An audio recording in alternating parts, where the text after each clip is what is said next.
C'est sous un soleil de plomb que le collectif des enseignants documentalistes ont manifesté devant le portail du ministère de la fonction publique ce mardi 26 mars 2024. Et pour cause, réclamer la codification de leur statut par le premier employeur du Gabon. Selon le collectif, ils sont considérés par cette institution comme des documentalistes et ne reconnaissent pas leur statut d'enseignant. Ils ont pourtant été formés comme tels à l'école normale supérieure.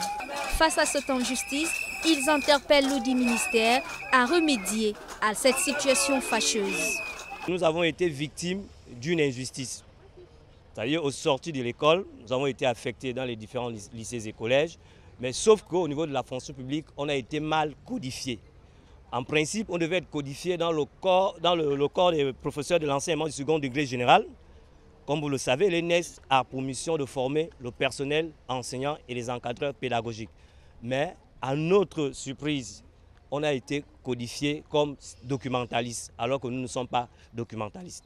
Les démarches administratives ont été faites auprès des autorités compétentes, mais les résultats se font attendre. Nous avons adopté toutes les voies de démarches à la fonction publique, au ministère de l'Éducation nationale, à la primature. Rien n'a été fait. Le 21 décembre, nous avons eu une réunion qui sont qualifiées ici de haut niveau lorsque M. Raphaël Ngazoué était ministre de la fonction publique. Cette réunion, partie prenante était la direction générale de la fonction publique, le secrétaire général de l'Éducation nationale, le secrétaire général de la fonction publique. Au sortir de cette réunion, des résolutions fermes ont été données qu'il fallait dans l'immédiat remédier à notre situation et attendre le texte parce qu'il se pose un problème des textes entre guillemets.